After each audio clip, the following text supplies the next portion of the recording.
told you if we dance in the blizzard, we are not getting cold. So keep on dancing, baby.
Access granted.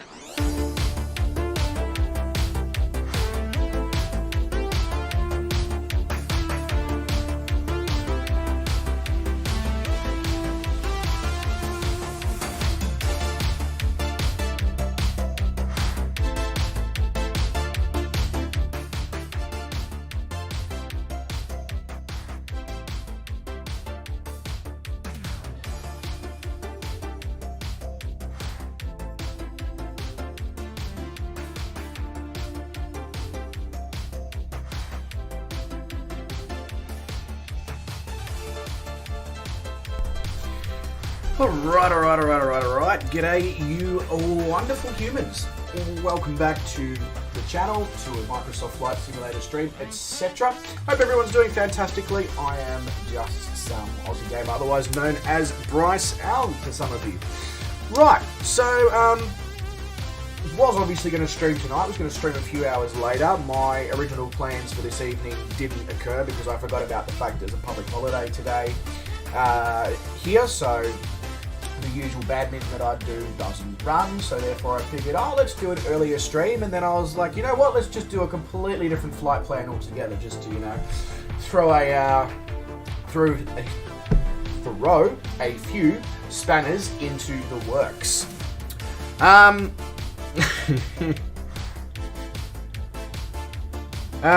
Mitty, there you go, Mitty just came home from badminton. So you play badminton as well, hey Mitty? Interesting. I get the feeling you're probably a lot better at it than I am. Not that, you know, credit where credit's due to you for your abilities, but being better than me at it is not exactly, you know, it's not a ranking you'd like to use to see whether you're good at it or not, because it is something I just do casually. Alright, anyway, as I was saying, so this stream, Great Ocean Road, Cape Otway National Park, 12 Apostles, Cape Nelson Lighthouse, So we're gonna be low. We're not necessarily gonna be slow because we're in a Cirrus SR22. For those who are still interested in jumping and joining the flight, looking to pick an aircraft, cruises at about 150 knots ground speed, give or take. 10 knots here or there. So that gives you an idea of what kind of speed you are looking for.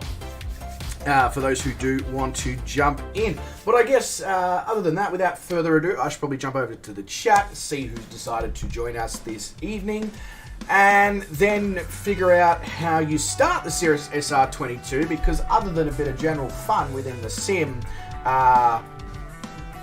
earlier when it was released, so we're talking almost 3 years ago, is the last time I really flew the Cirrus SR22. Honestly, I don't know why I haven't flown it much. It's quite a good plane. It's a plane that I've enjoyed, and it's obviously a plane that is very popular with YouTube vloggers. For example, Stephen Drury is a perfect example. Honestly, I probably should have downloaded Victor Hotel Echo Yankee Zulu livery, but I didn't. It just sort of didn't come into my head until I was sort of sitting here and going, oh yeah, I probably should have done that. So instead we've decided on the Purple Flowers livery that I didn't even know existed as a livery, but there you go. My bot is having a bit of a issue, so let's see what happens if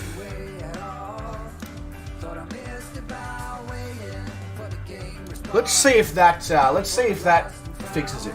Anyway, let's jump over to the chat whilst we figure out if my bot has finished having a complete meltdown. Don't worry, bot, I understand. I've been there before as well. Some days it's just everything's a bit too difficult, Right, so first up we have Mr. HazXR, the man, the myth, the legend, with the hello from Chris and Mari's. Mate, hope things are going fantastic in your part of the world. Welcome to the stream. Hopefully you'll be able to hang around for a little bit because it's a bit of an earlier start. I know sometimes my stream start times you're basically heading off to bed, and I get it because for Australians some of my stream start times are terrible. But mate, either way, welcome. Hope you're doing well. Mr. William Kelly as well. G'day, mate. Welcome to the stream. Hope things are going well in your part of the world. I see you've joined me on the ground here in the Vans RV10, possibly. I could be wrong, but either way, nice choice of plane. Vans make some incredible things, but in the end, that's not important. It's about what you want to fly. I don't know why I even brought that up as a topic. Never mind. You know what, William? Just welcome to the stream, all right? That's what we're going to stick with before I go ahead and say something that I, and then have to try and backtrack and bend myself over and all those things. I'm going to restart the stream in a minute. Right. Moving on, shall we? G'day Gawin. He says, good morning, flies. G'day Gawin. Welcome to the stream. Hope you're doing alright over there. Hopefully the air quality that's in and around New York State isn't affecting you too much. But yeah, how is things? How is things in your... it would be quite warm for you now, wouldn't it? Well, compared to the usual temperatures that you speak of, especially when it's hot here and you're like, oh, it's negative this, but it's not negative because it's in Fahrenheit. But you know what I mean. Anyway, that's 2 people in a row that I've rambled useless shit at. So we're on a roll in this stream. We're on an absolute bloody roll. You can almost butter me and no. Moving on. Yes, and William, of course. Bacon be with you 2024. Hashtag bacon be with you 2024. Sure. Still haven't quite figured out why the bacon needs to be with you, but I'm more than happy to worship bacon. It is a delicious cured meat, smoked meat in some cases, and it's definitely something that I can get behind. Then we come down to Mr. Mitty, who has, as we said, also just Returned from badminton. What? I'm literally reading the sentence and my brain's just like, no, you can't say that. Not because there's anything wrong with it, I'm just not going to allow you to produce the words for a sec. Lagging like an old school Dell desktop. Anyway. Oh, you got completely butchered and you play casual as well. Well then, Mitty, you know. I'm not a man to make suggestions. Actually, I'm a man to make suggestions. But, if you feel like, I was going to say smashing some cock. That's so bad. If you feel like hitting the shuttlecock, you know, I wouldn't be against the idea of organising something where one of us attends the other one's casual. Yeah. Just forget about the first part of that. I don't want to do anything related to that with, yeah. Anyway. HazXR says, who's excited for Microsoft Flight Simulator 2024? HazXR, mate, I am. I am really, really keen for Microsoft Flight Simulator 2024. It seems as if it's going to... And I guess this does make sense, because they will have had 4 years of extra development time with beta testers and third-party developers working alongside them and all that sort of stuff. It looks as if MSFS 2024 is going to be what MSFS 2020 should have been from day one, what was promised to us as what it would be from day one. Now, they made a lot of promises with Microsoft Flight Simulator 2020, and it took them basically almost as good as 18 months to 2 years to get it to the area and the level that they promised us originally.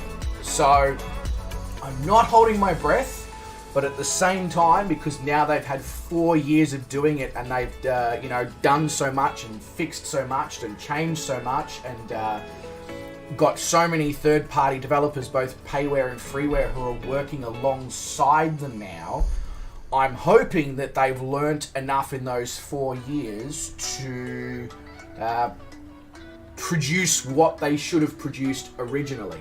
Now, hang on.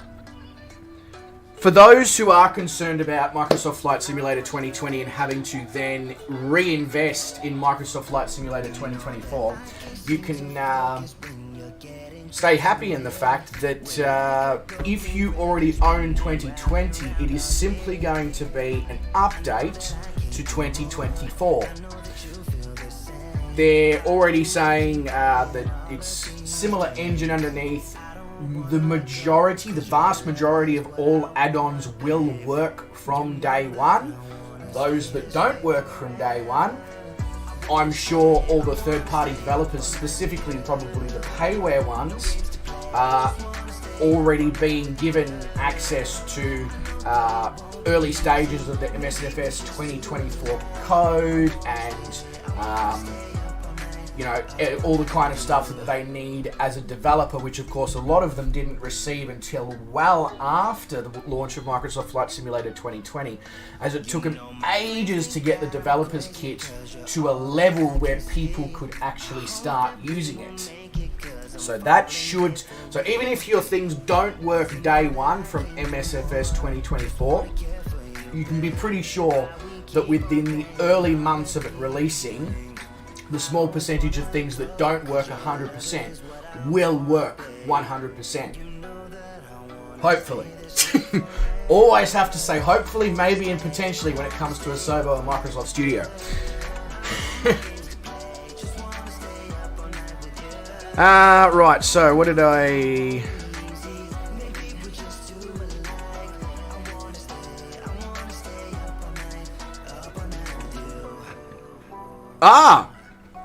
You got training on the SR22 MIDI. Alright, so if I fuck this up, at least I know I've got somebody in the chat who can be like, no, do this, do that.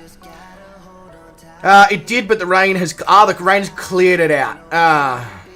You come for the random ramblings. Yeah, I know some of you do come for the random ramblings, but sometimes, like with the ones before, during the ramblings, my own brain is like, bruh, what the fuck are you saying? You know it's bad when even my brain's like, nah, man, this is this is worse than it's been previously. In some cases. Yeah, you can all. Yeah, exactly right, Mitty. On that one as well, the brain's like, are you sure you want to continue with where this is going? Because it's just gonna end up in a bad place.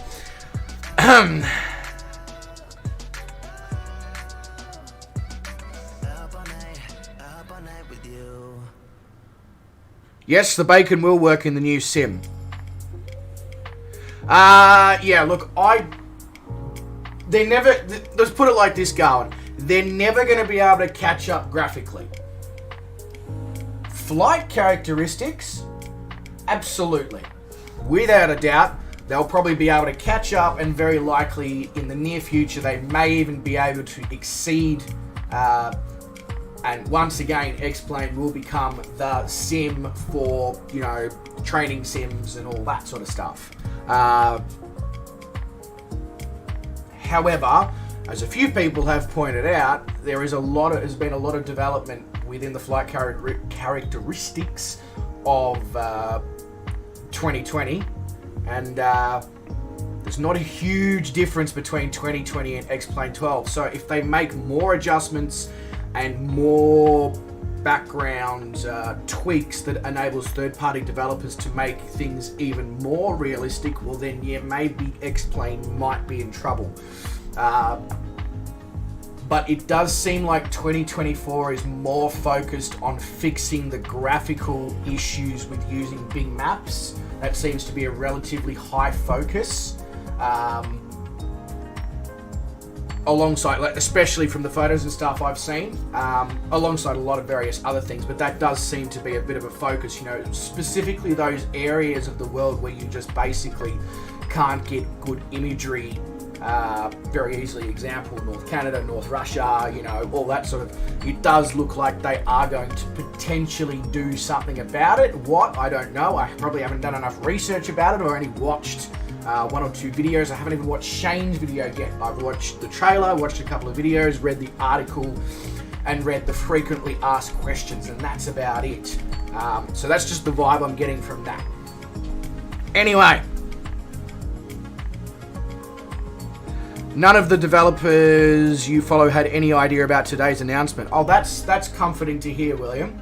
And it also goes completely against what they're saying on the Microsoft Flight Simulator website about how everything will just basically work out of the box after the 2024 update. So that's really interesting.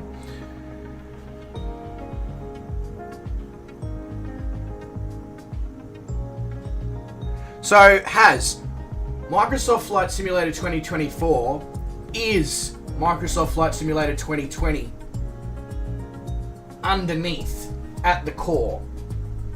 So things like the PMDG 777 and the A380 and all that will still able to be developed for the sim.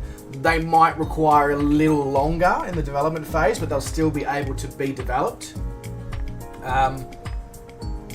The end product will probably end up being better in the end because of the extra stuff that's coming in 2024. So it might be worth the extra little wait that might occur for the end result. Because at this point, originally Asobo said Microsoft Flight Simulator was a 10-year plan for support. The fact that it's done so well to the point that they've decided they now want to update the core product means that I get the feeling not only is it going to be supported probably more than 10 years, we might get one of these, you know, like updates to the core model every 4 years from here on out, which would be incredible if they fix issues that get brought up in the way that they have previously. If they start to get slack or lackluster with it, then it's going to be a complete debacle. But if they continue where they're going, especially in the last 12 months or so, it should be a positive direction. Hopefully.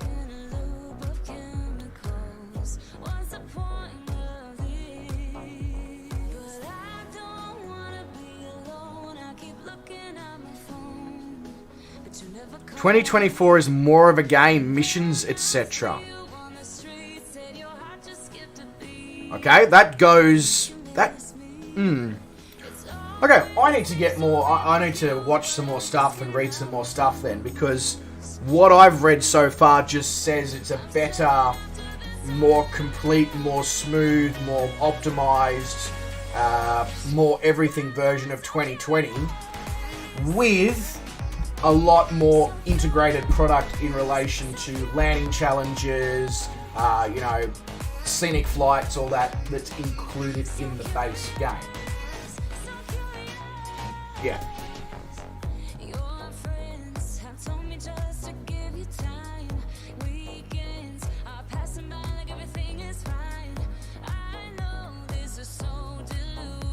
Yeah, it's not ideal, is it, Gawin? The fact that MSFS gets new cash for the sim, but third-party developers get zero.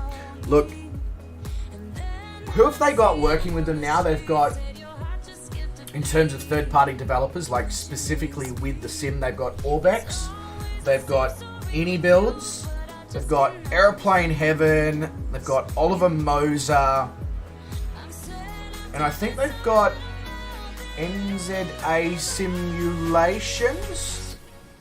And you can be guaranteed that PMDG, Aerosoft, Just Flight, the three majors as well, probably have a lot to do with it behind the scenes as well. Now, if none of those knew about this release, that's concerning. But I also believe if they are going to work alongside Asobo as closely as they have, especially in the last 18 months or so, that they should definitely receive some sort of financial recognition, assistance, benefit, however you want to word it. Anyway, alright. It's a completely separate product. Huh?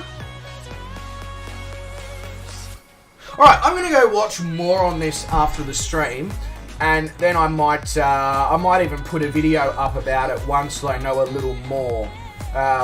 Because their frequently asked questions page doesn't say half the shit that's just been put in the chat about the fact that it's a completely different product and it's not DLC, and very confusing and very, I guess that is pretty normal for day one of release of a news. Very unreliable sources in some cases, probably. Which sounds weird saying for the Flight Simulator website, but I guess they are trying to sell a product, so they're going to word it in a way that not only attracts new people, but doesn't piss off the current sim users. Alright. G'day Ash Dragon, mate. Welcome to the stream. Hope you're doing awesome. Same with you, Hashira Gaming, mate. Sorry, I didn't realise you'd dropped a few messages in the chat because they've been retracted. Yeah. Welcome, Hashira Gaming. Ash Dragon, mate. So, to jump in and join this flight, all that you need to do is we've got ! server, ! flight plan. We fly on the West USA. The flight plan will pop up in a second. You'll be able to get a link to the Discord where you can download the flight plan. You're also more than welcome to jump in and just follow us. But yeah, welcome to the stream, mate. Hey, speaking of welcoming, can you post a link from... Yeah, of course you can. I think, Gawin, you should be able to post links because you're a mod in the channel, mate. But absolutely. And Mr. Poundy, g'day, mate. Welcome to the stream. Alright, I'm going to stop talking for a little bit now because I've done 24, nearly 25 minutes of talking about useful things relating to the sim and the release of 2024. I get it, but at the same time, let's possibly get the plane started and up in the air before I keep talking so that we don't just sit on the ground for a couple of hours with, you know, me talking random shit. Okay, so that link you've dropped, Gawin, is different to the one that I think because I was just reading the frequently asked questions page, maybe the questions that I was looking for answers to weren't on there. Obviously, it seems I don't not quite know what questions I'm looking for answers to yet. But I guess I'll find that out over the coming days. Alright, how do I... Yeah, I was going to say, how do I do this again? Right, so... 2 batteries, 2 alternators, and then avionics. Seems to make sense to me. It's on a fuel tank.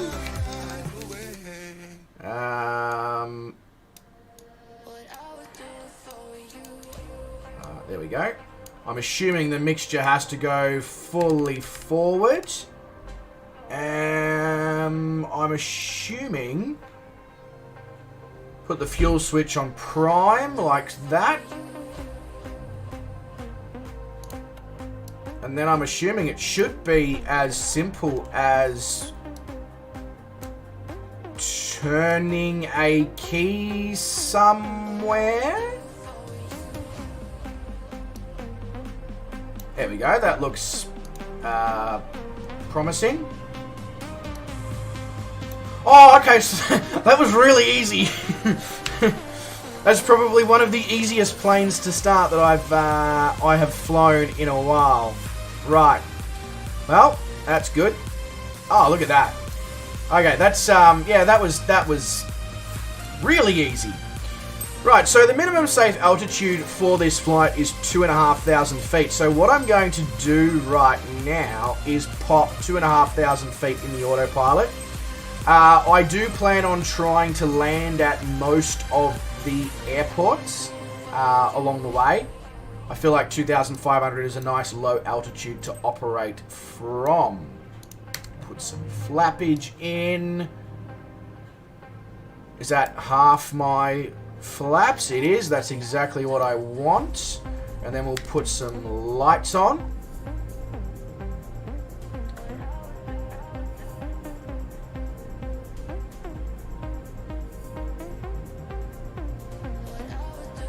Had to dust off your aircraft that started it all. Oh, the long EZ Gawin. Yes, of course. I remember that back in the early days of my world tour.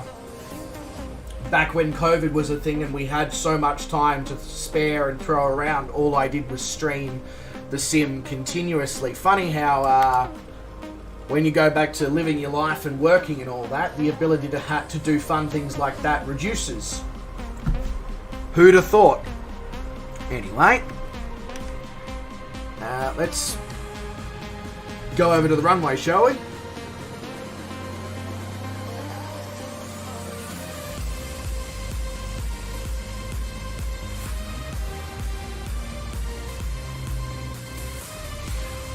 It's not the easiest runway to find, I will admit, but having all your name tags at the start there makes it a lot easier. So, cheers. Just get the camera position slightly better so I can see my instruments and don't feel like I'm sitting in the back seat, which I did there for a bit. Maybe it was in FS 2024 mode. Maybe, Glenn. Maybe. That is a lot of primer. That is very true, Mitty. I just wanted to make sure that we had enough fuel in the starter valve. Is that what it's called? In the magnetos, in the whatever the thing, whatever it primes the fuel into. I'm not probably aircraft technically savvy enough to know if that makes sense. Ash Dragon says, "I wish it was Friday night." Now, you see, Ash Dragon, for me, on my work schedule, tonight is Saturday night, even though it's Monday night. I personally wouldn't wish it was actually Friday night, because that means it's about to go into the weekend, which is the busiest time of the week at my job. Do I wish it was my Friday night, which is a Sunday night? Yes, I do. Absolutely I do, because it means that I'd not be at the end of my first day off. I'd be just about to start my weekend. All right, let's give it some.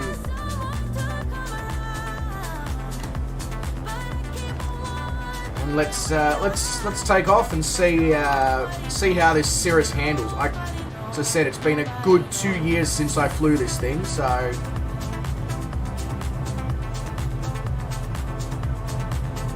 we'll follow Brett Pounds. There we go. Up we go. Following Poundy in his Cessna 414.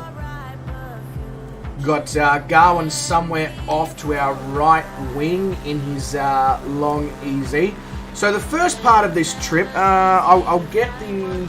So that is Lake Modeware, that is on our right hand side. What I'll do is this first 12, 13, 14 nautical miles, whatever it ends up being by the time we actually get onto the flight plan itself, is overland. It's out towards Torquay. Then we'll actually make it to flying alongside the Great Ocean Road. The reason I decided to fly out of Anglesey is Anglesey Airport is actually off of the Great Ocean Road, but Anglesey itself, the town, is down on the Great Ocean Road. For some reason, well, not for some reason, but Anglesey Airport serves both Anglesey and Winchelsea, which is the oh god, our let's not stall, shall we? Put the nose forward a bit here. Start making the right hand turn towards the water. Get that speed up a bit so that I can in fact pull the flaps in. Go. Whoop, that's not what I wanted to do. Wrong screen. There we go. Pull the flaps in. Much better. As you can see, 13.2 nautical miles. That will take us to Torquay. So now I need to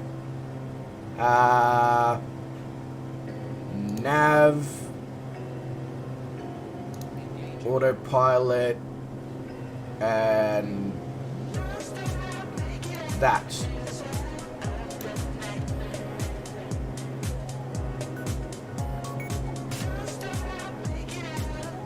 I think. There's Ashley down there in the VL3 as we fly over the top of Lake Modeware. We got Gawin circling directly above us in his long easy, and it just disappeared. But we got Nawada. I know what the. I was wondering what.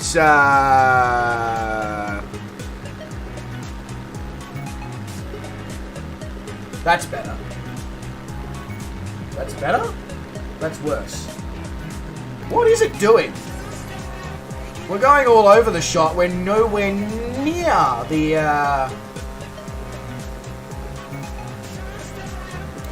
Huh? Where are you going, Cirrus? I mean, it's now heading in the right direction, but it was a bit weird there for a sec. It's almost like it wanted to fly back over Anglesey. Anyway, now it's actually taking us where we need it to go.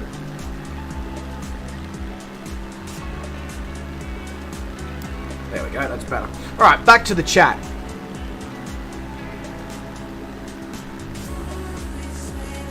No, I didn't think it sounded right as I was saying it there, Mitty. I'm like, no, I feel like it doesn't throw fuel into the magnetos, but like I know the magnetos is what creates the spark to start the engine in this sort of like spark plug style thing, but it's not. It's sort of like diesel glow plugs together. So I was just like, you know what? I'm just going to go with this. It sounds like I know what I'm talking about, even though I don't have a fucking clue.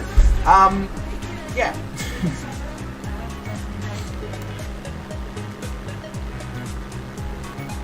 Yes, Mr. Pound is flying with 2 engines. Hazek's mate. He's off to bed. He wants to get 9 hours of sleep. I feel like it's a fantastic idea, Hazek's. Yeah, tomorrow you have school/work. Yep. I feel you, Hazek's. Mate, you have a good one, alright? You look after yourself.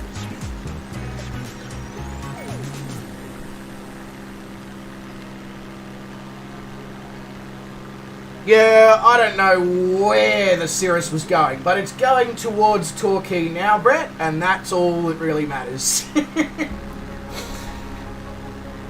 Can the plane you're using keep up? I think so, Ash. Well, I'm absolutely booking it right now. I can probably pull a little bit of power out, because that's just ridiculous. The cruise speed that I'll be aiming for is somewhere between about 150, 160. As I said, I was absolutely booking it then at 185. Also, speaking of which, autopilot needs to come off already. Where's that? Cool. And we are going to start making a few movements here to perform our first touch and go here at Torquay, which is also, I mean, we could have started up at Barwon Heads Airport, which is just up the coast, but that's more just used for skydiving and all that sort of stuff. It doesn't really have any other usage, whereas Torquay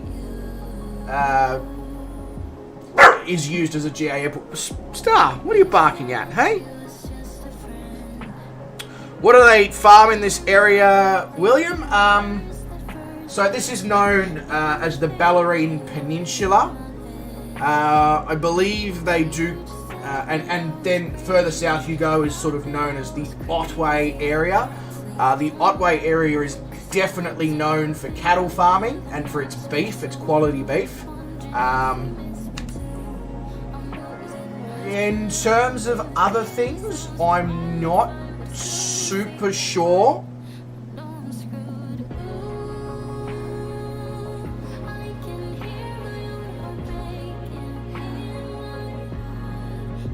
Yeah, so sort of MIDI, so sort of like a mixture between a spark plug in a petrol car and a glow plug in a diesel car, but in one. I feel like that's actually not a bad mechanically simpleton way of putting it, which works perfectly for me, because when it comes to aircraft engines, I am still a bit of a mechanical simpleton, especially GA, because I really didn't have a huge amount of interest in GA flying in simulators before Microsoft Flight Simulator. My previous things that I would like to do when flying in like FS 2002, FS 2004, FSX, X-Plane 10, etc., was virtual airline flying. That was what I did. I flew passenger jets, and then MSFS came out, and I was like, oh, well, I'm gonna GA now, aren't I? Right, I need to figure out where the hell this airport is. Where is it? It's behind me, I think.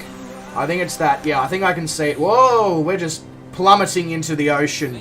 Don't worry, nothing to see here.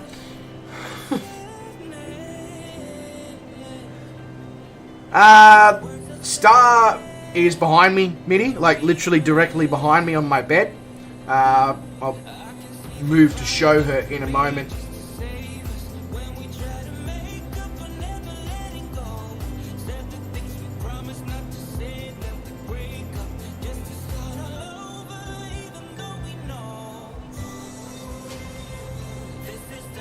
Alright, so I feel like this patch of grass over here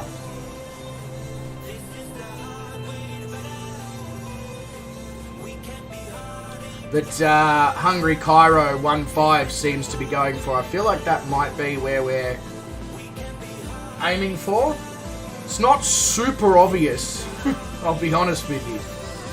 This thing also doesn't seem to want to slow down, so we are doing a very fast touch and go, flapless touch and go here. Because it just doesn't want to bleed off any airspeed whatsoever, even though I've been basically operating it almost zero throttle now for a good 4 minutes or so. Come on, don't float. Well, of course you're going to float because you're on like such a high speed. You know what? That'll do. I was close enough to the ground there for my, to be considered acceptable. So, I'm actually going to fly us below the minimum safe altitude for this first part of the flight, because the 2,500 is not required until we are, in fact, outside of the Cape Otway National Park area. Whoa! I was moving my joystick and nothing was happening, and then it all just went whoop in one go. Right, so we're going to go for 1,500 feet instead, like so. And then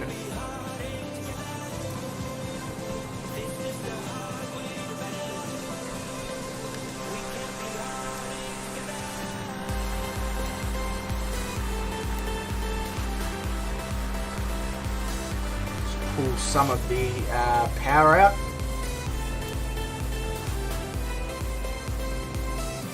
There we go.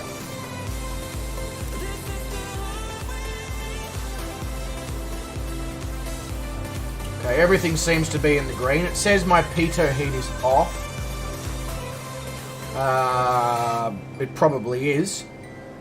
Ooh, where is my... You know what? It doesn't matter. It doesn't matter at this point.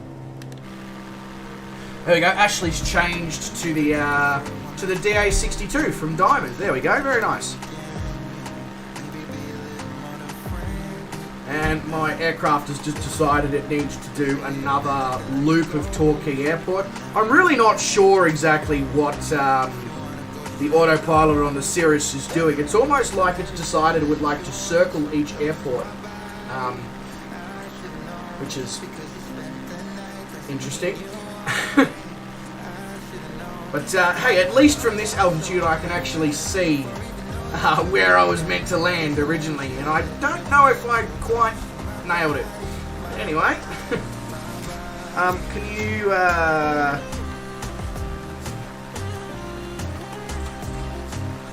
please follow the flight plan now? Please? Would help if I had nav mode on, wouldn't it? That would help a lot. Yes, it would. Amazing to think that if you turn the navigation system on, your aircraft will navigate for you. I mean, who'd have thought? Sometimes I am concerned about my choice of things that I do. I really am. There we go. We've got Glenn in the Beechcraft 35, the V-tail, if I'm not mistaken.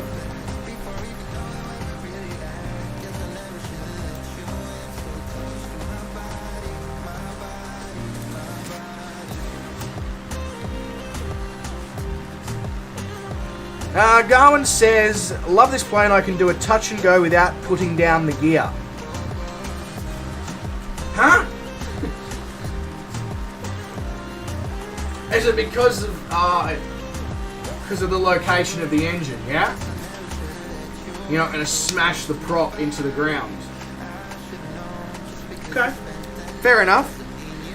Torquay is not underwater, Glenn, which I feel like is a good thing for the people of Torquay. Yeah. Oh, only the nose wheel retracts, so you can balance it on the main gear. What are you doing, Cirrus? Seriously, what is it doing?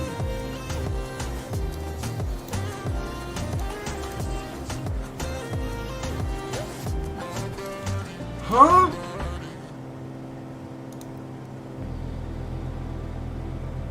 There we go. For some reason, even though it was on GPS setting, for some reason it had lost the GPS, so I needed to hit GPS again. I've never had that happen before on a plane. Anyway, now that you've had a really, really, really good view of Torquay,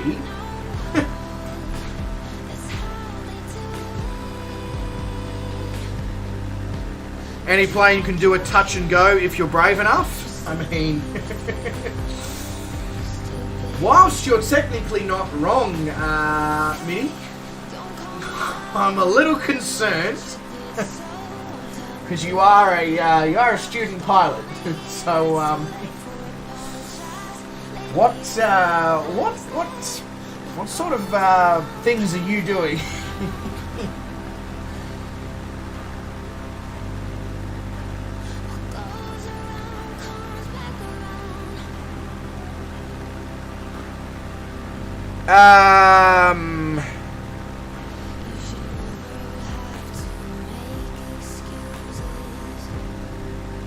I mean, the only person, Mitty, that's done exclamation mark flight plan is Brett Poundy, and I've only had it come through once. So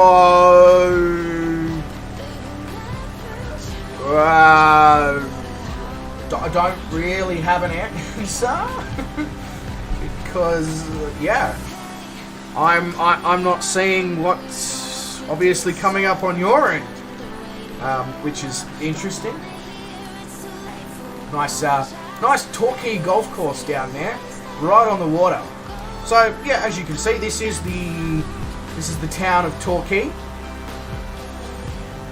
This is so Australian Surf Pro Championships happen at this part of the world, at Torquay. Which of these beaches, I'm not 100% sure, but it's definitely in this area. Actually, I do have some idea, because I think we're about to fly over it.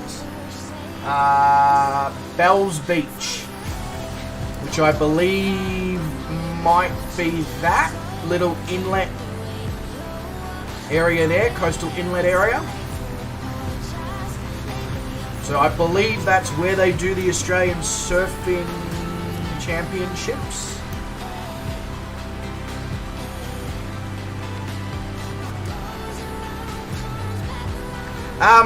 Mitty, if anybody else does put exclamation mark flight plan in the chat and it does do that again, let me know. I'll restart the bot for a third time because it's been temperamental so far in this stream, especially at the beginning when it was trying to tell us everything twice.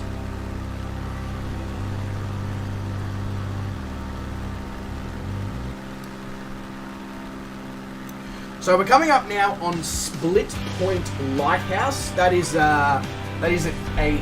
a little town called Aireys Inlet. Now, before Aireys Inlet, the town that you see that's coming up right now in front of us is Anglesey.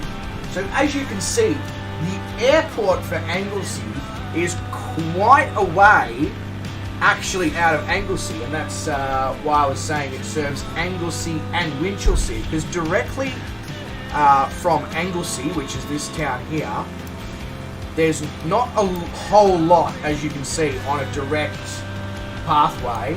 You are going straight across the Otway Forest Park. Now, as the bird flies, Anglesey Airport is not far from Anglesey, or as the crow flies, it's not far from the town at all. But by road, as you can see, it's a fair distance. You've got to go all the way up towards Torquay and then cut across.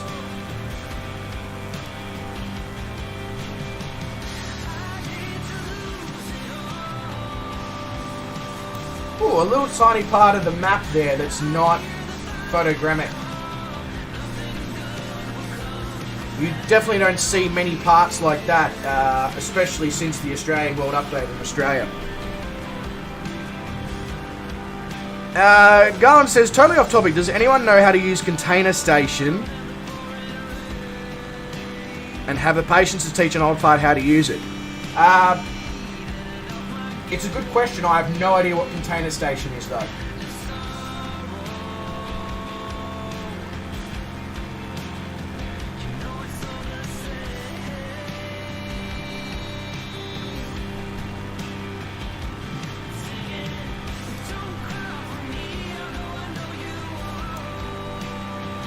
So here we go. We have now got the small town here of Aireys Inlet,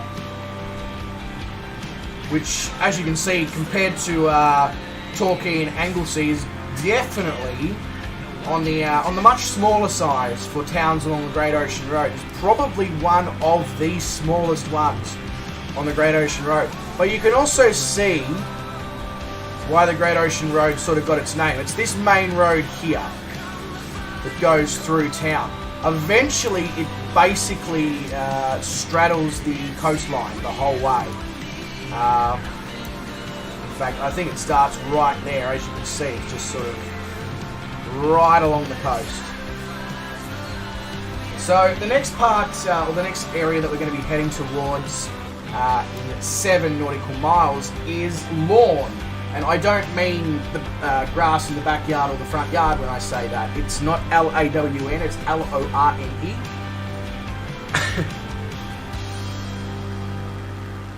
Mitty says, I've camped here. I've also swam in the ocean here. In fact, I can see the camp. There you go. There you go, Mitty. I haven't been down in this part of the world for a very long time. Before I even got my license, I believe. So we're going back 12 plus years. I probably do need to head down here, honestly, and have another look, see what it's all about in today's day and age. It allows you to run game servers in a shell on a... Oh! Interesting. Giving me ideas there, Gawin. What do I think of Microsoft Flight Simulator 2024? Well, Ash, at the start of the stream, I was sort of talking about it a little bit and came to the conclusion that I don't know enough about it to form a proper opinion on it yet.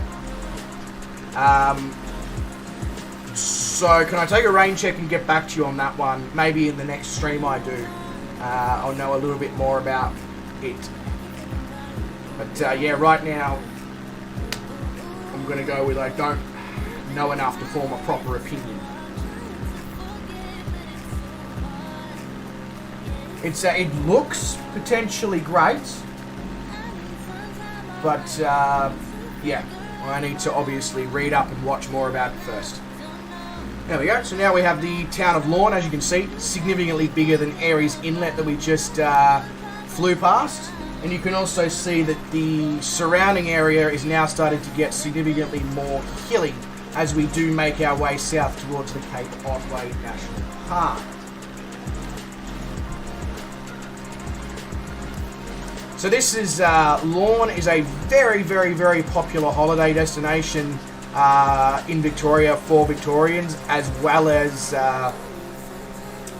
international people who are coming here to obviously explore the Great Ocean Road and the Bellarine Peninsula.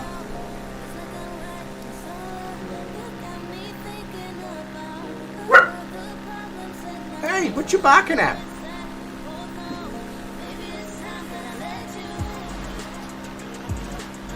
Yeah, that's probably where I'll probably end up forming a very similar conclusion, Gawin, I would say, as long as it runs, still has immersive realism for those who want it, and the ability to play it arcadey and game-like for those who want it, more referring to the Xbox side of things there. Those who are not so concerned about, you know, how an aircraft flies and are more in it for just enjoying the wonderful scenery that comes with it. But yeah, that's probably where I'll end up with the opinion, as long as it works on the hardware I have and doesn't screw up my payware add-ons too significantly.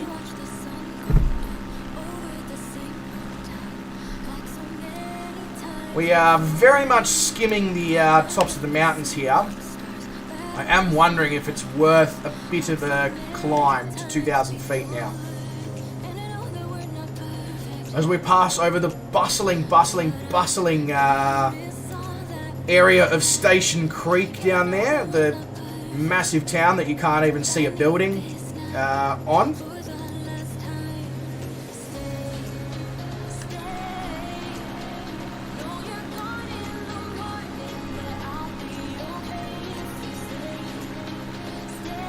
Ah, Clawfanum, mate, I didn't even see you there in the chat, mate. I apologise.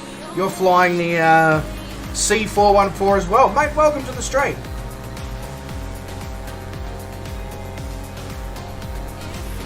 Yeah, you're not wrong, Garland. Make sure my barrow is good. It is. I'm continuously hitting B as we go across here because I'm like... yeah. Speaking of bustling towns, now you've got the massively bustling town of the Wye River. Why? I don't know. It's a river, though. So this is the Cape Otway National Park. So just inland from here, you probably won't be able to see it because it gets a little more hilly the further we go out that way. But you've got places like Gellibrand, Beach Forest, I think Birragura, Colac, all that part of the world is, well, it's definitely got a name for cattle and beef production. So our next airport that we're going to stop at is Apollo Bay. Probably one of the most spectacular locations for a town, really. Like, it is on the edge of like a coastal gulf almost, with national park completely surrounding it, and then it's a very hilly seaside town. Really nice part of the world. This is the last place that I went when I was down in this part of the world all those years ago. Oh, York, Hungry Cairo 1-5. Okay, that makes more sense, Claw. Because I was like, who's Hungry Cairo? And then I was just assumed that it was somebody who regularly flies with us, who might have changed their name tag, or that I just, you know, somebody that lurks, doesn't really get involved in the chat and just flies along with us and therefore doesn't draw too much attention to themselves. But either way, mate, welcome. I hope you're enjoying the flight so far.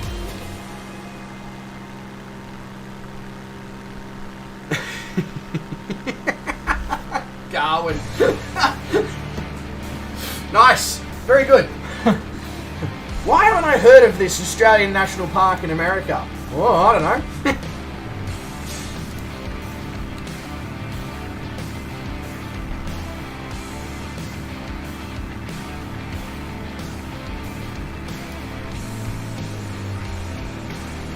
Alright, so I think as soon as we get past Petticoat, as soon as we first learn to actually say what we want to need to say. Yeah. Well, that went well. I'm just going to turn the autopilot off and do the flying thing. And just let that speak for me. Because clearly it seems to be able to do a better job than I can.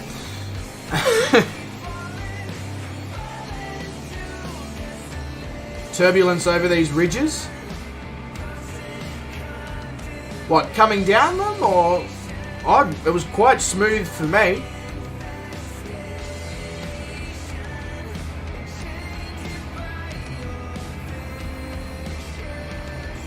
So, Apollo Bay Airport, I've got to come out over the water first.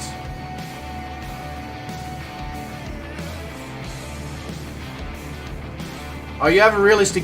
Is there... Oh. Maybe I should check my settings then, Poundy.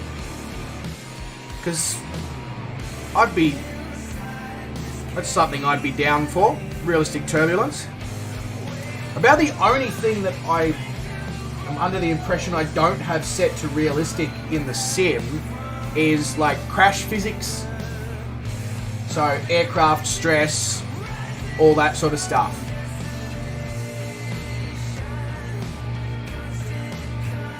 And obviously, if you do hit the ground, it doesn't cause the sim to reset. And the only reason I don't have that turned on is because I don't feel like having a crash that resets the flight during a stream. That is the only reason.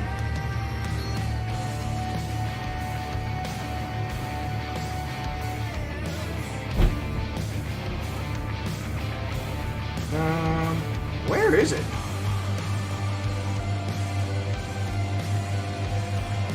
I think I turned a little early. I also think I'm a little low.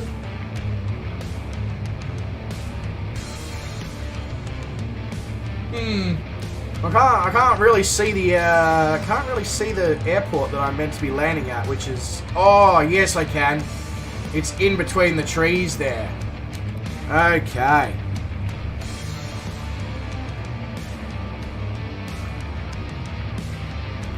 Wow, what a spectacular little spot to land. Might not actually do a touch and go here. I know that's a very last second call to make, but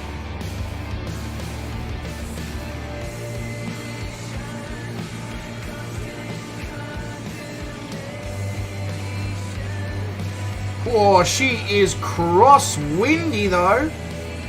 Holy.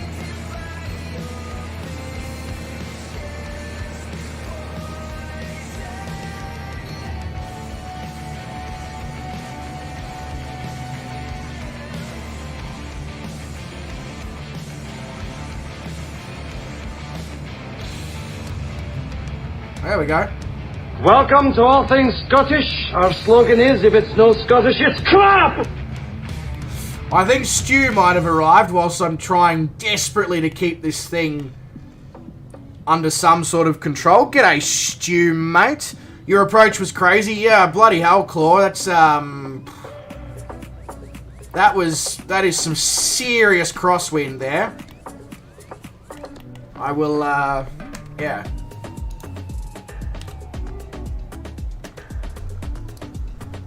But, geez, I wonder if anyone's got some scenery for this airport, because this is epic.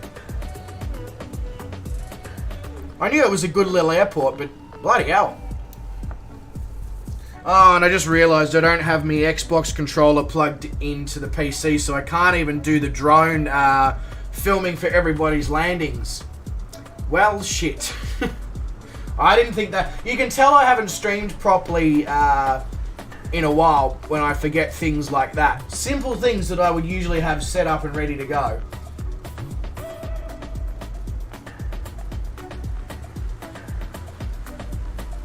Yeah, exactly. Exactly, Gawin. Exactly. A combination of... Well, actually, I was going to say a combination of that. It's not really that. It's just... I feel like slack is the wrong choice of word. Unfocused? Yes. Right, so... I was going to say, what's the active runway here at Apollo Bay? Based on the wind, we have a 14 knot direct crosswind. So, it doesn't matter which runway you go off. So, I'm going to go where everybody else is going, and we'll go out over the water. Because I feel like going out over the water is probably safer than trying to go out behind us. Because even though it's not what I'd call mountainous terrain, it does go up in elevation. And if you were to stall or have an engine problem, I feel like going that way is basically a death sentence. But those of you who are interested in taking risks, feel free. Stu says you just finished. No, Stu, just making a stop at a really, really nice little location to land along the way. Was going to do a touch and go, and then made a decision last moment when I was on short final and saw just how awesome of a little airport that it was. Made a decision to actually just stop for a bit and allow everyone an opportunity to catch up and come in and land and experience the crazy crosswind and all that. You are more than welcome to jump in and join us if you want, Stu. We are at Yankee Alpha Papa Oscar. And we're about to head across the 12 Apostles. So I'm going to make another adjustment to my altitude selection here. Going to bring it back down to 1500 and hope that I don't have any issues with any of the hills in the area.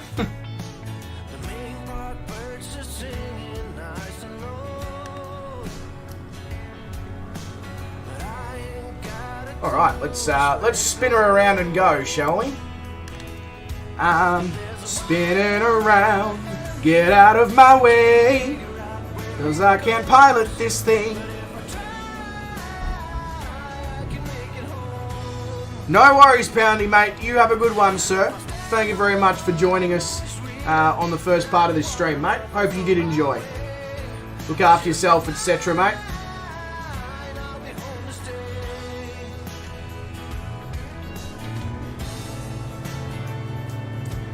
You want to stay on the runway here, Cirrus? Oh my god, that crosswind is nuts.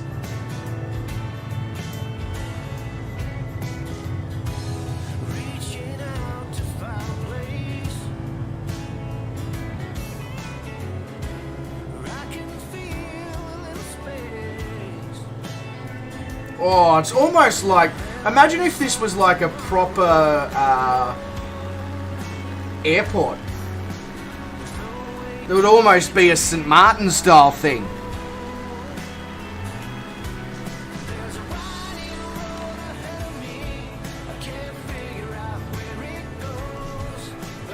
Hang on, I will be with the chat in a sec. Just want to make sure that I am...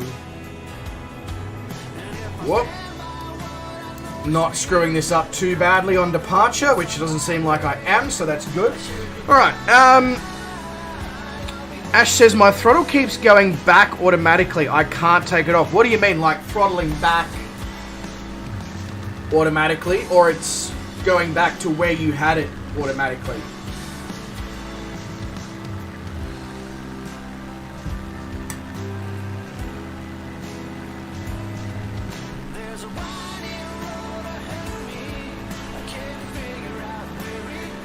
Yeah, I'm not getting any of these bumps. I wonder if some of my settings, because sometimes my settings get changed graphically and physics and realism wise on after updates, world updates, sim updates, etc. So I might actually need to check that.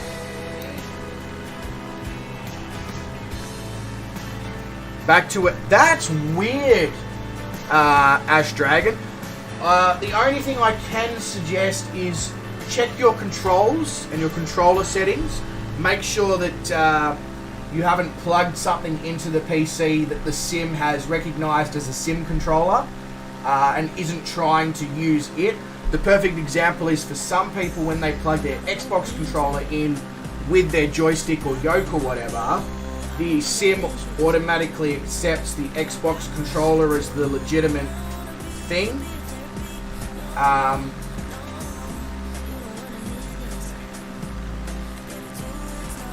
Yeah, that's about the only thing I can come up with. Maybe steering wheel. If you've got a steering wheel plugged in, that could be that. My one sometimes causes conflict. Yeah, what Garwin said as well. Make sure it doesn't have auto throttle enabled.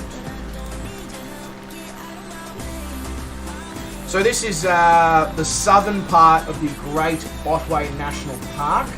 And then at the very, very southern tip of it, which we are heading towards right now, is Cape Otway and Station Beach, Great Ocean Walk, which again comes down to why Apollo Bay is one of the more popular locations. In fact, there you go, you can see it, it's Cape Otway.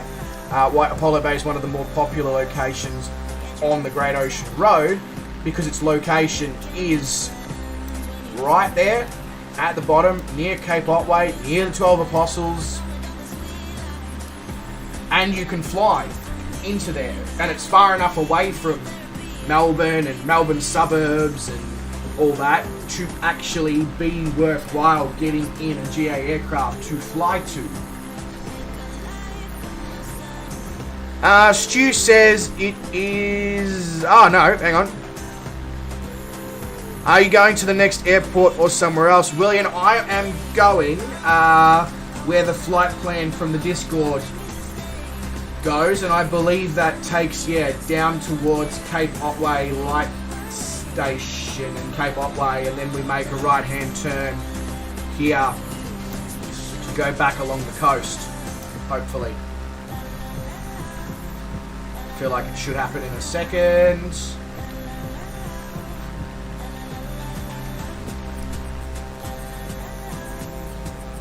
Hopefully. Come on. Why are you doing... What the hell has happened to my GPS?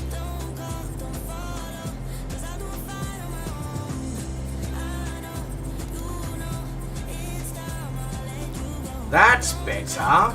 So that's the second time that the Cirrus has done that. It completely loses the GPS marker, and I have to reset the GPS. Okay, so I'm just going to start doing that from now on when we do depart from airports, because I wonder if that's a me bug or if that's a sim bug. Ah, Ash, it was auto throttle. Okay, I'm glad it was easy for you to solve there, mate. I will be coming back to you folks in a sec. We are now heading towards the 12 Apostles Marine National Park and Lockhart Gorge, and Port Campbell, and then the Bay of Islands after that. So this next 25-ish nautical miles is pretty visually spectacular. I do recommend, if you aren't following the flight plan from the Discord, that you do come out right over near the coast.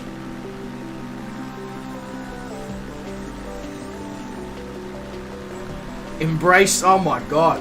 So not only do we have worship the bacon, or hashtag worship bacon, or bacon 2024, or whatever it was, we now have hashtag embrace the sizzle. Bloody hell.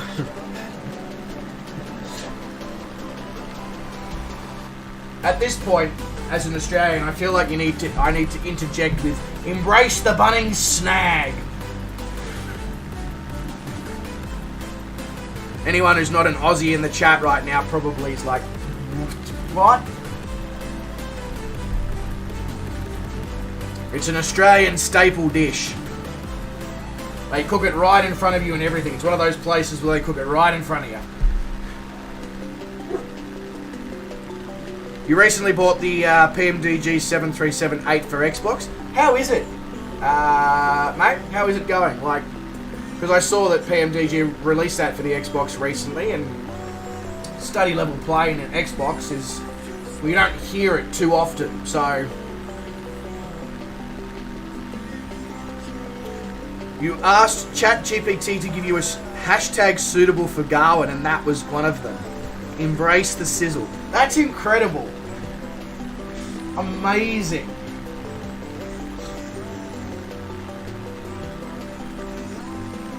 See, there you go. Mitty understands the summoning of the Bunnings snag. I say it, and he's like, all of a sudden I have an insatiable appetite. Oh, he didn't put insatiable, but I'm throwing that in there.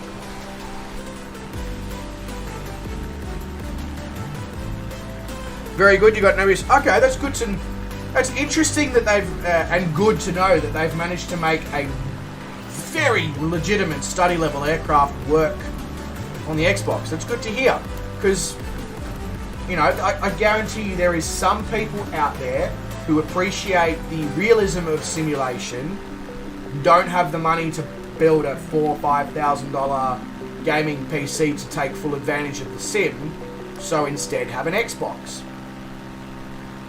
And if they can enjoy study-level aircraft, well, it's great.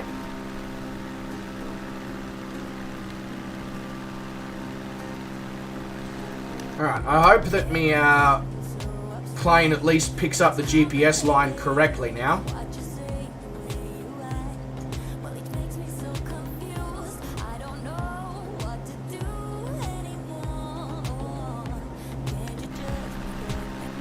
You know what I like to do to her? Something I call a dirty fozzy.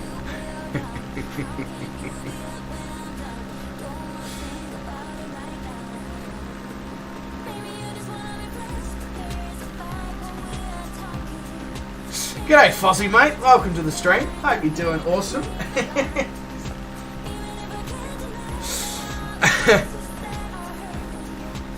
Oh, that is the way you would describe your appetite, hey Mitty. Okay, fair enough. So I was right. Very good. It's worth every penny. Oh, so I've got the 737 on PC, but I was just more curious to see how it operated with an Xbox controller and all that, that's all. But it's good. That's really good to hear that it's awesome. William says, the Payware 1.7... I don't even know there was a Payware 1.7.2. That's weird because I freaking love Cessnas. So, anyway. I might need to investigate that. It models the battery very well. It was dead after a month of not flying it. When you say dead, like, you mean you went in to fly it, but because you hadn't taken it out in the sim in a month's time, the battery was dead. Even though you'd been flying other aircraft in the sim. If that's what... That's incredible, if that's...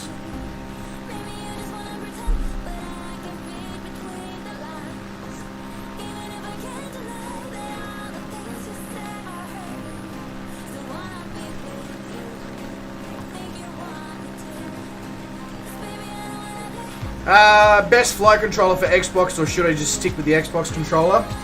You don't necessarily have to stick with the Xbox controller. Actually, I'm sure there's probably more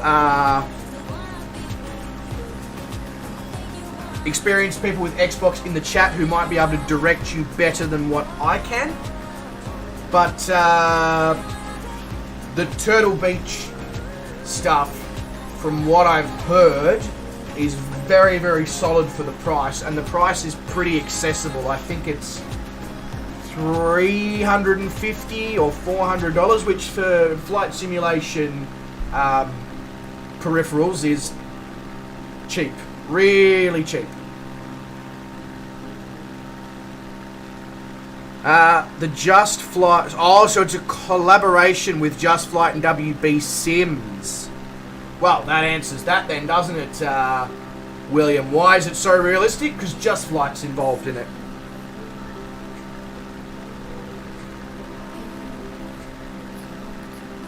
And that's incredible that it was dead and wouldn't turn over because you hadn't taken it out for a month within the sim. Like, that is... The level of realism is just... It's almost... You could almost describe it as stupid when it gets to that point. Because it's like... You may as well just go step into a real-life aircraft when you get into that sort of level of realism.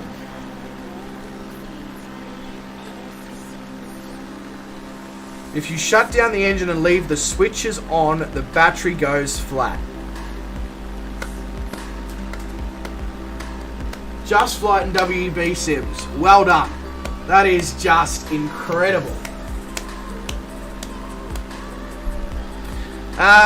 William says there are a bunch of rocks on the beach down here. That is correct, William. That is the Apostles Marine Park. A bunch of natural rock formations in the middle of the ocean that have been slowly eroded away over thousands and thousands and thousands and thousands, and probably tens of thousands and hundreds of thousands of years. But yeah, completely naturally created. So pretty nuts. There used to be 12. Even when I was a child, there was 12. Now there's 8 or 9 still left. The others still exist. They've just been eroded away and collapsed, and they're half the size or a quarter of the size of what they once were.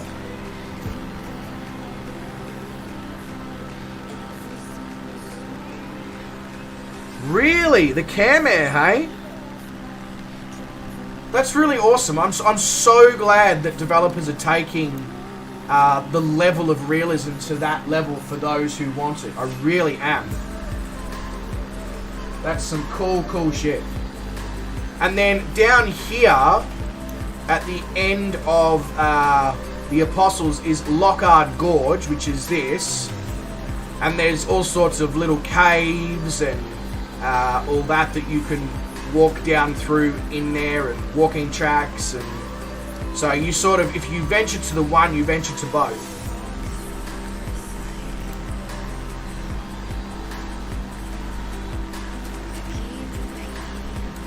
And then Lockhart Gorge comes out over here as well.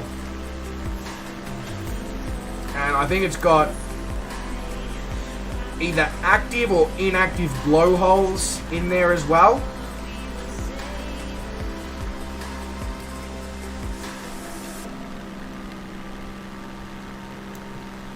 So then up on the right hand side in a moment you'll have Port Campbell.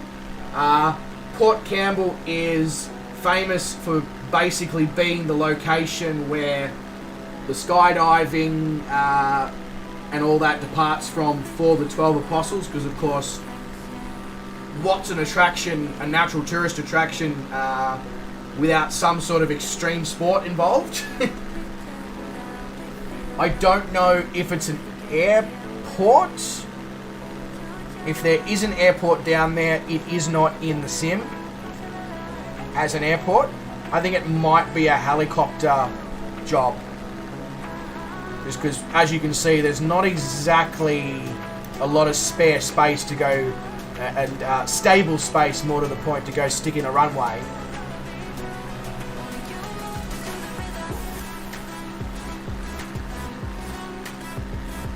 So next up is the Bay of Islands. Not the New Zealand version either. This is it's not quite as spectacular.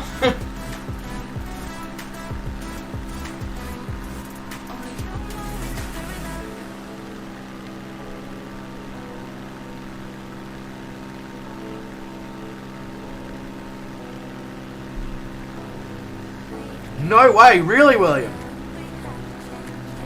God, the level of realism that they've managed to achieve. Maybe what you were saying before, Garwin, about X-Plane 12, maybe it can't keep up. Because I didn't know these little things. Maybe they also exist in X-Plane, you know? I haven't played X-Plane since X-Plane 10, so...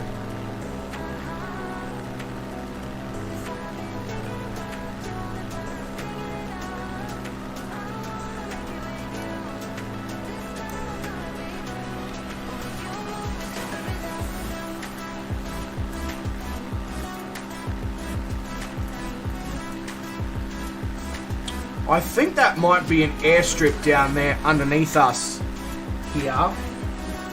I think that's the that's the skydiving airstrip. But because it's just a skydiving complex, it's not actually listed as an airport in the sim. Interesting.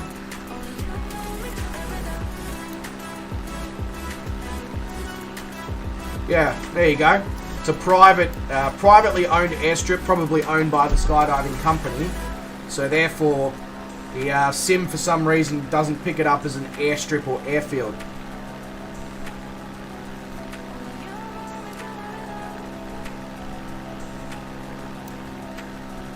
There we go, Bay of Islands coming up here. As you can see, in the case of here, it's just a few more rock formations, natural rock formations. Yeah, nothing like the New Zealand version, which is legitimately a bay of islands.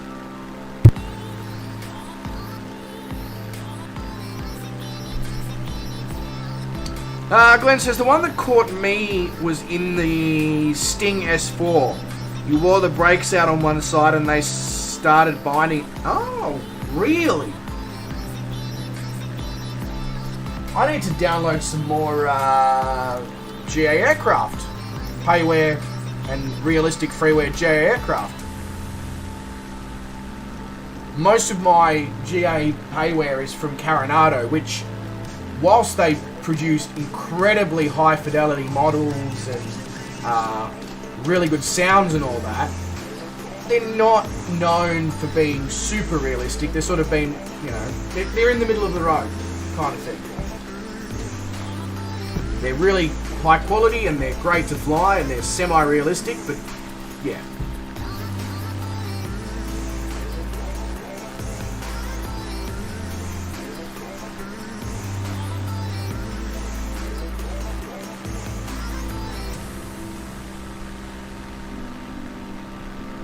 Ooh, another little patch here of no photogrammetry.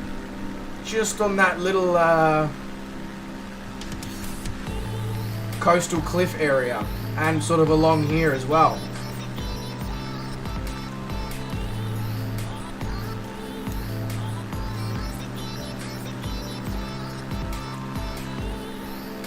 Oh, right. So the freeware, so WB Sim, very similar to, what was in the early days of the Sim, the company that did the freeware helicopter, the H135. Can't remember their name, but then they were able, through the success of their freeware product, they were able to then release a payware product. Similar to NZA Simulations.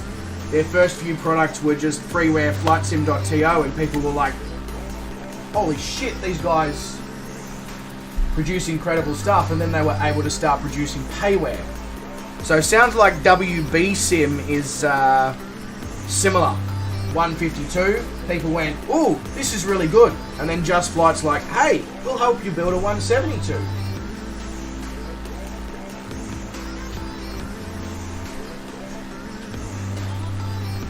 Also look at the Wilga, the Black Square Baron, and so a lot of freeware developers have taken the standard aircraft from the Sim and made them more study level, is what you're sort of saying. They've done the 152, they've done the 172, the Baron and the Bonanza, and then I think the Wilga is a relatively cheap download, if I'm not mistaken.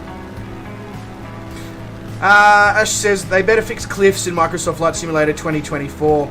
Yeah, it's not so bad like here in Australia and all that, Ash, but the perfect example is if you go to places like Vietnam, northern Vietnam, southern Thailand, you know, in and around Phang Nga Bay and all that, and Krabi and all that, the incredible cliffs that exist there in real life, they're not great in the Sim because they're cliffs and they've got that stretched texture.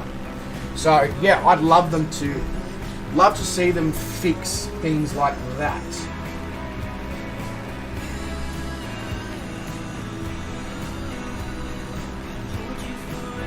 Wilga has got friends. Well, it doesn't need to be cheap then, Glenn, because Got Friends makes incredible stuff. Speaking of developers who started with freeware and then made such amazing stuff that they were able to start charging for it, Got Friends is a great example.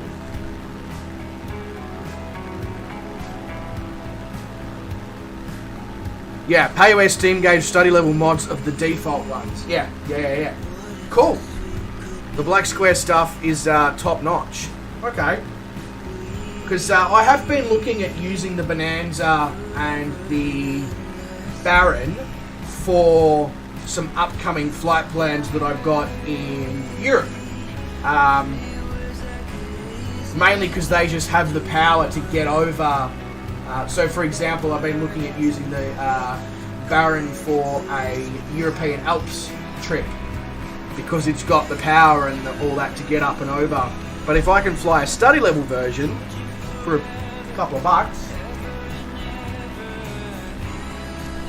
I'm definitely interested.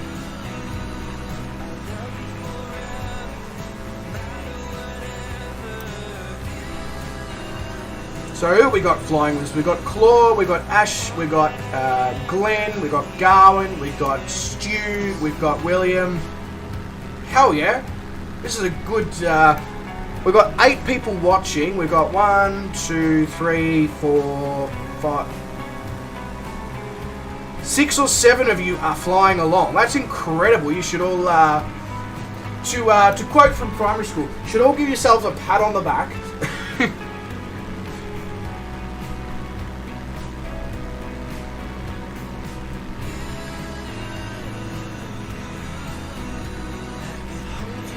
You're surprised by developers that work for multiple studios? Yeah, I've noticed, actually, Garwin, a few names pop up in multiple small development studios. You know, like they do a little bit of work for this studio, a little bit of... It's quite cool, actually, that there's no animosity towards developers in the fact that you can do a little bit of work for your own thing, and then you can help out this person, then you can help out this person, then you can help out this group of people. Yeah. and nobody sort of goes, oh, you're going to steal our, ideas and stuff like that. It's just sort of everybody comes together and works as a team. I think that's quite cool. Yeah, well, I assumed it was you, Mitty, because you don't have the sim / the ability to run the sim on any of your hardware, if I'm not mistaken. Correct me if I'm wrong on that one. Ah, there. Okay. Well, I haven't seen any yet, so let's hope that stays that way. Hey, because I'm quite happy living in my happy world where everybody gets along. The Black Square mods have turbo variants. The Black Square pressurized turbo Baron is very quick and hits 25,000 feet. Glenn, I feel like you're speaking my language here with the with what I just said about the European Alps trip. Because one thing you need to successfully navigate the Alps in a GA aircraft is power and pressurization. Unless you've got an oxygen system. So, interesting. Speaking of which, coming up on our left here is probably the biggest town in Western Victoria, down in Australia. It's the town of Warrnambool. Big place, obviously, compared to the other places that we've come along. It is also the end point, technically, of the Great Ocean Road. However, you can still continue to drive along the coastline near the cliffs. Warrnambool has a full-on regional airport.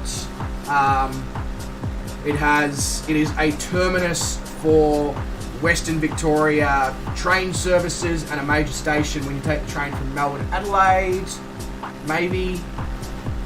I think it is. Maybe not. If Melbourne is maybe goes to Mount Gambier. It's one of those. All I know is it's had air services there. And I know there's a massive train terminus. It's about 3 hours from Melbourne by road, I think.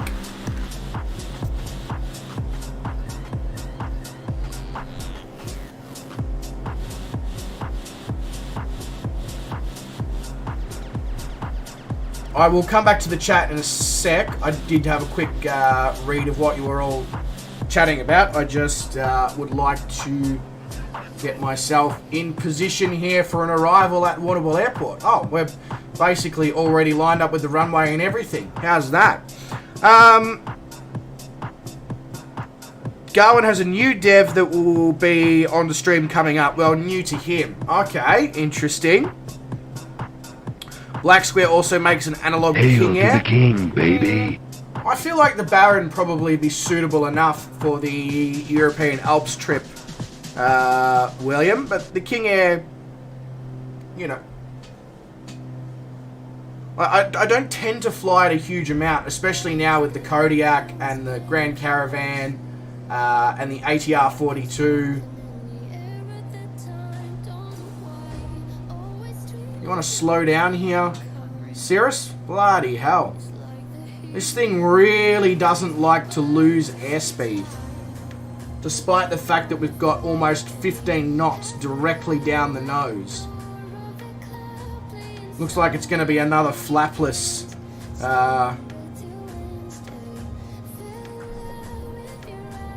sort of semi-touch and go / float above the runway. But as you can see, Warrnambool Airport is a full-on major airport with terminal and the whole kit.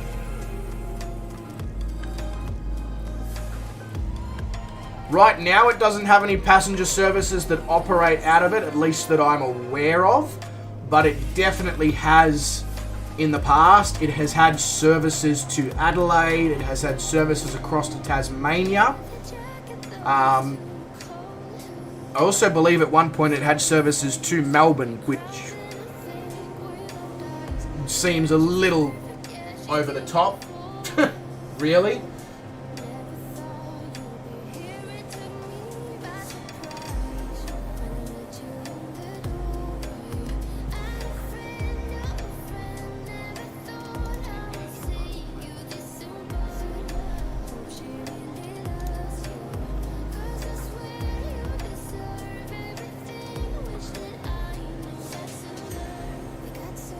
Flyboy Simulations. There you go, Gawin. I haven't heard of them.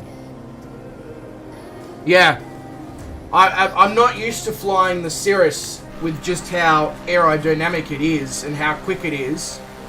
I'm not used to taking forever to slow down. I'm used to flying GA planes that you cut the engine power and you can basically extend the flaps with the click of a finger.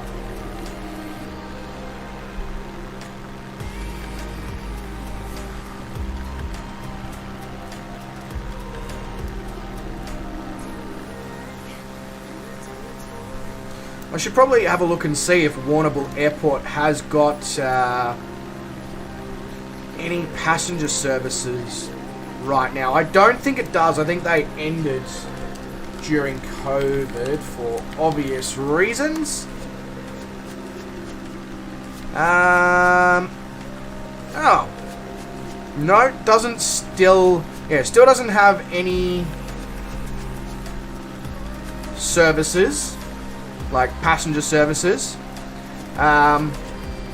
It does have Avalon Air Services has a training facility, so it does aircraft training, and it's also got Air Ambulance Victoria and Helicopter Emergency Medical Service base,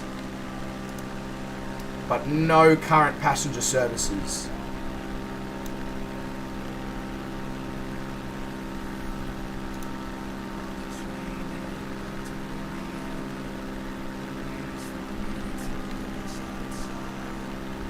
The problem with regional services is they take up a valuable slot at the Sydney or Melbourne end that could be given to something bigger and more profitable. Yeah, very true, Glenn. And I feel like as Australia's population continues to grow and flying becomes more popular again post-COVID, places like Badgerys Creek, that's obviously being built, Western Sydney Airport, or Sydney Airport number 2, however you want to refer to it as, Avalon Airport, etc., Essendon Airport in Melbourne. I feel like these secondary airports or old international airports might get a bit of a revival, not just in Australia either, just in general, as like the regional places, which will allow more smaller places to be connected, if that makes sense. I don't know if it'll actually happen. I'd love to see it happen. It's definitely something that could happen, especially with the fact that more and more aircraft manufacturers are designing planes for less passengers at a higher frequency of services.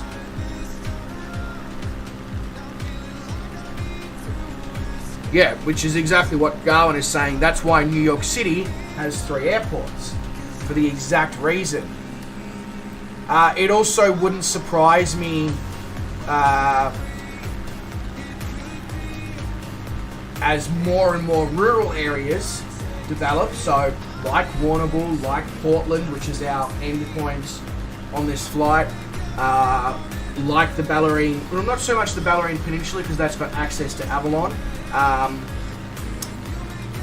but like the perfect example is now Ballarat and Bendigo, which are 2 large inner central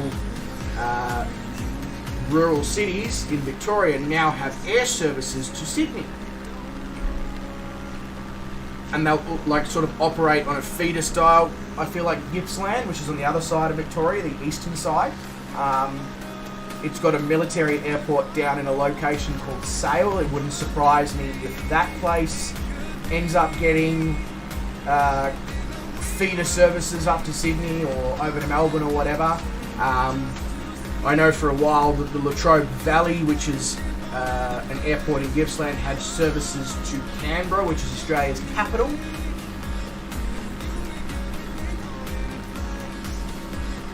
Bonza is doing a lot of that stuff. That's exactly right, Glenn. They are. However, Bonza is doing it with some of the more... Well, they're providing feeder services between major, like properly major regional locations and main airports. So, you know, like Tamworth, Bundaberg, Port Macquarie. These are major regional airports that have services to multiple major airports like You can fly to Sydney and Brisbane from Port Macquarie. From Tamworth, I think you can do the same thing as well. From Bundaberg, you could fly to Townsville, to Cairns, to some other place, I think Mackay, and Brisbane. So they're focusing on that. What somebody needs to do is come in with a similar idea to what Bonza is doing, but do it with like ATR 42s or whatever, and provide feeder services from those smaller places that are 2-3 hours drive from the major airport, which makes travelling for people who live in those locations a lot more difficult, to come in and offer a connection to the major location or one of the secondary airports in the major location.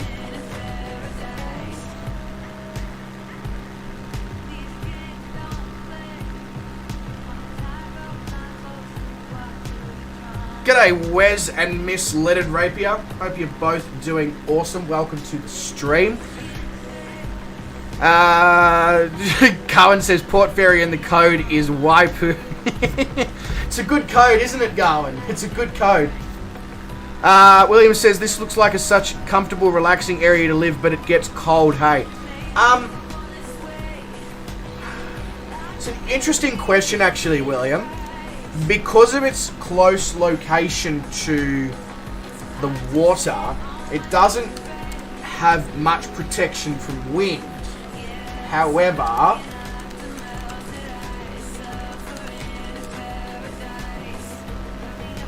let's compare. So right now in Portland, which is our destination on this flight, it is 14 degrees Celsius, 69% humidity. Let's have a look what it is where I am. It is 5.4. So as I suspected, whilst there is no protection from the wind, and if it's a windy day in winter, yes, this part of the world would be very cold. And you can tell it's a windy part of the world because, well, we've got wind turbines all along the coast.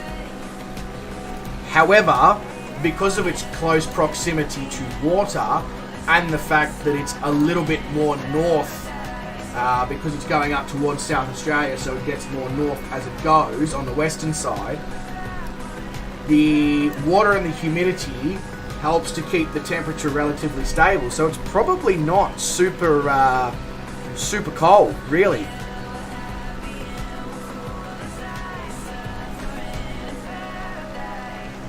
Yeah, those windy days in the middle of winter are probably horrible. But other than that, it seems like it's almost better than where I currently live. You know, as I said, it's 5.4 versus 14.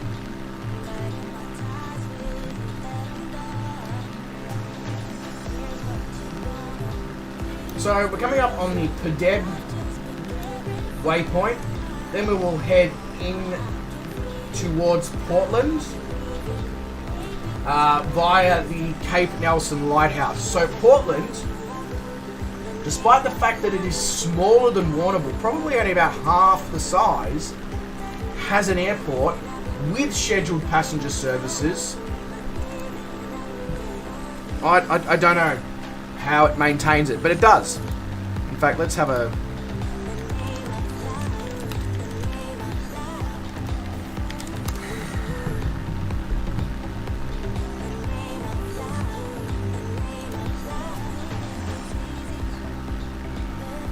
Yeah, there we go. It has a service with Sharp Airlines to Melbourne's Essendon Airport. So that is a perfect example of what I was speaking about. Sharp Airlines is a small, rural feeder company that flies to small, regional locations that have a decent enough population to you know handle what Daddy likes. Small, prop aircraft connection service. So Sharp Airlines, which is based out of Melbourne Essendon, which Melbourne Essendon is the airport that Melbourne International Airport prior to Melbourne Tullamarine. So we're going back to the 50s and 60s here.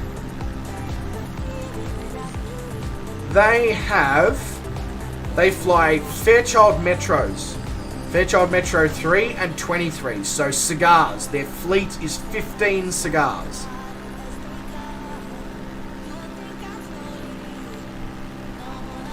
And like the perfect example with the Sharp Airlines is they fly from Hobart to King Island, onto Flinders Island, and to Launceston.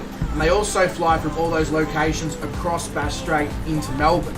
So all of a sudden now, Tasmanians used to be able to access any of their state locations. So if you wanted to go from Hobart to Launceston by plane, or to Burnie, or to Devonport, or to King Island, or to Flinders Island, you had to fly to Melbourne or Adelaide and then catch a connecting flight back.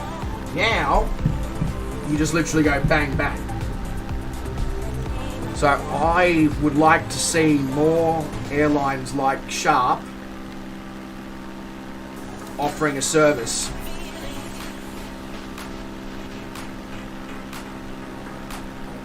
Yeah, so Metroliners have 19 seats, which is perfect for a small, obviously you can't get a 19-seat plane anymore. You can get an ATR 42 though, which only seats, I think, in a low density configuration. I think they seat 36 or 38, which if you can fill 20 to 25 of those 38 seats, I feel like you're at least doing a worthwhile service. Might have to be a once every 2 days thing, but I don't know. I'd like to see something like that. Right, so hang on. Oh my god, there's so many things that were sent to the chat when I was having a look at that stuff about Portland and weather and all that. In the beautiful land of Australia. That's exactly right, Zach. In the beautiful land of Australia. Gawin says it is summer here and it's going to be 8 degrees tomorrow morning. Yeah, but what's the temperature going to be like during the day, Gawin? I feel like it's going to be more than 8 degrees. Speaking of which, g'day Mr. Zach's Gaming Lab. Welcome to the stream. Hope you're doing awesome as usual there, mate. Mitty would love to fly in a Metroliner. I would too, Mitty. I've for the new YouTube venture with the Wandering Chef channel, I was looking at the idea of King Island. The problem is, because there is absolutely no competition on that route and it is a very niche market used by only 19C aircraft that fly once every 2 days, it's not cheap. A return flight from Essendon to there and back is about $700 and something. I can fly return to Vietnam for less than that.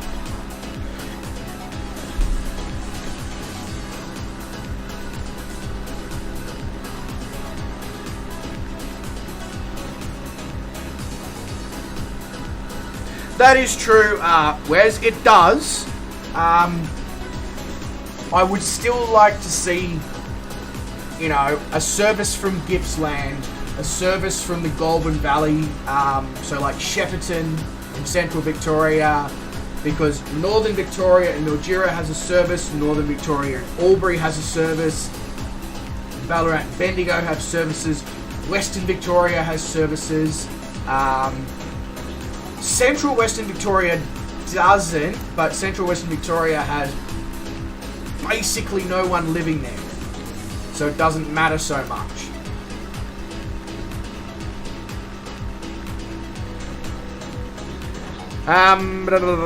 Launceston sounds like a place where you get grumpy old farmers. Well, I mean, you're probably not far wrong there, Ash. You're probably not far wrong.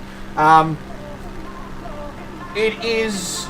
So there's, in Australia, there is 2 UNESCO food heritage cities, which are basically cities, in the same way that UNESCO does World Heritage Sites, these places have that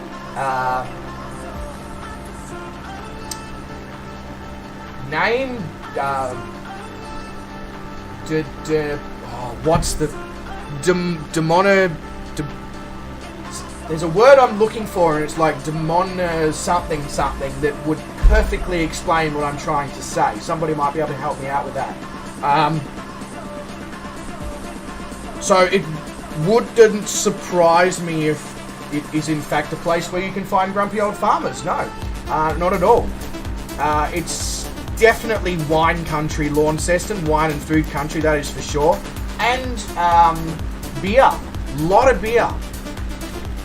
Got the Cape Nelson Lighthouse down there.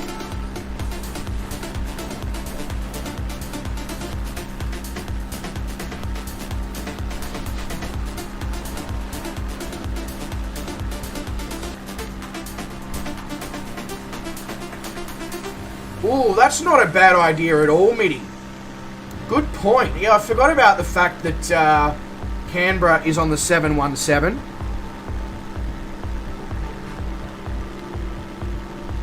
Yeah, so ADR 42-600 can seat up to 42, but I feel like in Australia, especially if they're going to be operating them out of the smaller regional airports, Australia's not exactly known for having long runways. You know, like most of the paved runways at these smaller regional centres are 1,000 metres, just over 1,000 metres. So you may find that an ATR 42 might have to be weight restricted, and the best way to do that is to offer more space for cargo and less for passengers, because the demand's not there passenger-wise. Hence why I would say, you know, get a 36-seater version, increase the amount of cargo that it can take, which would help massively these smaller regional centres to move things around. Maybe it's a business idea, because you know I can fund the cost of an airline, right? Sure. in dreams.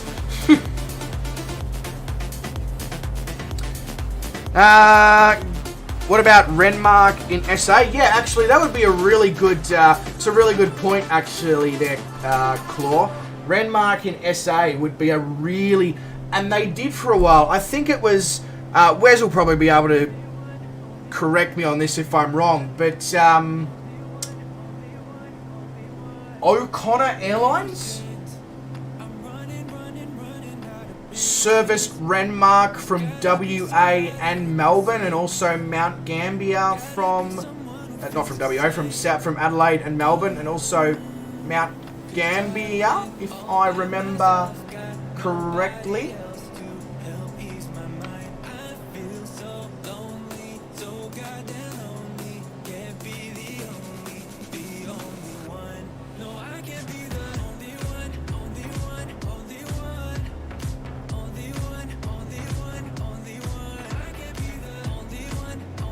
I will, as soon as I can actually see the runway here, I will come back to the chat.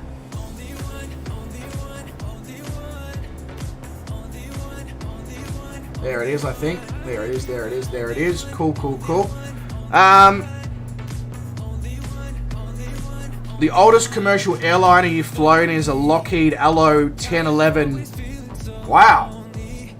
That is definitely on the older side, Gawin. What's the oldest commercial plane I've flown in? Probably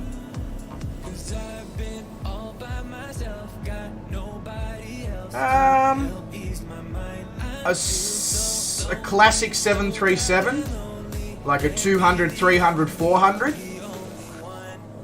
I've flown in each one of those, and they would be, at the time that I flew in them, they would have been 20, 30 years old, and that would have been a while ago, so...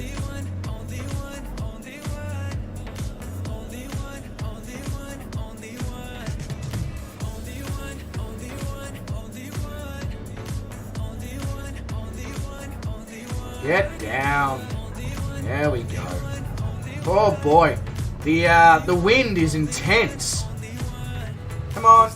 Stop. Stop. Stop. Stop. Right.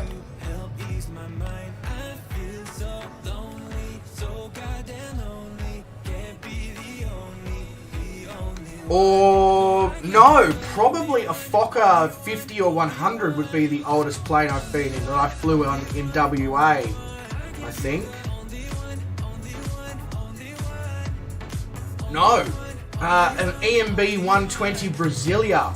I flew an EMB 120 Brasilia from Kununurra in northern WA to Darwin. And I flew that about 15 years ago, and at the time it was already 30 years old.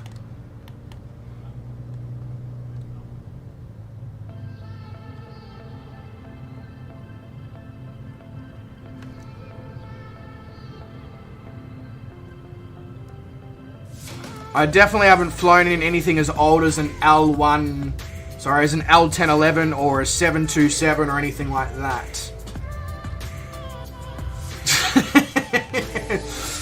Is this your favourite song in your arsehole going, or he's an arsehole, or whatever it is that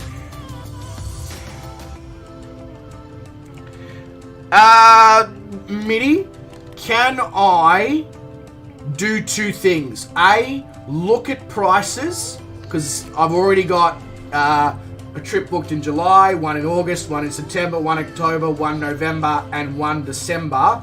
So can I just check the prices of flights and accommodation? And then secondly, check with work to see if it's even possible to request a day or two off with only a week or two's notice in June. If both of those things check out, yes. Otherwise, I might have to do one a little later in the year.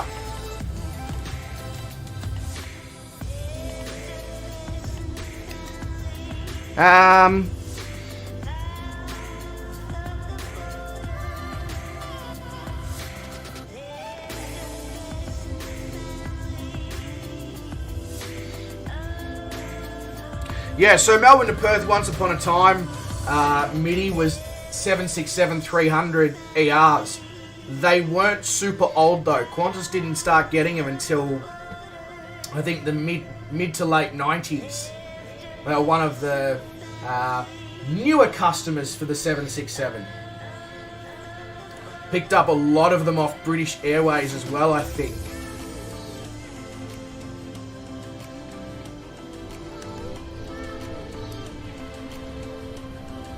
There we go. Gawin and Glenn are down here at Portland. I feel like this airport could benefit massively from a scenery as well. I feel like it's got a lot of potential. Ash is down as well. Are we waiting on anyone else, or?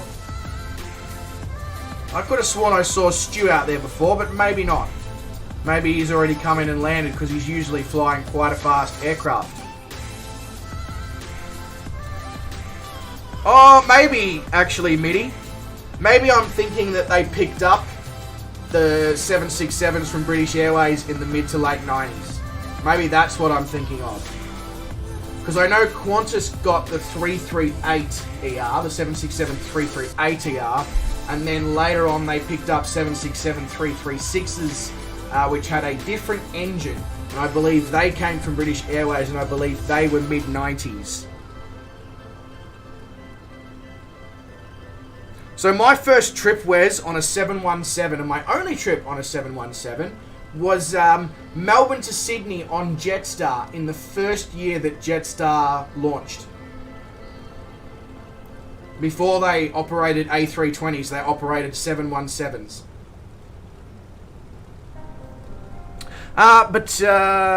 Oldest plane...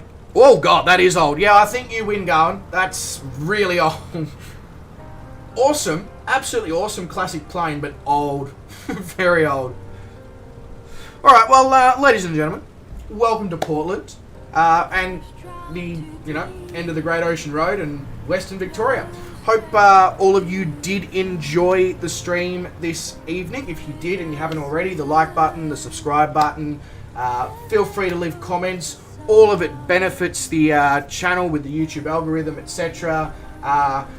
I'll be honest, benefits me with motivation as well. With my crazy life that I live these days post-COVID, the more motivation The the motivation helps with the streams. I'll be honest, it really does. And all of you are wonderful people with the continuous motivation and support and watching, so I really do appreciate it. But ladies and gentlemen, without further ado, wherever you are in the world, you make sure that you look after yourselves, stay safe, stay well, don't do anyone I wouldn't do, and I'll catch all of you wonderful people sometime very soon in a stream. Until then, have a fantastic one, legends.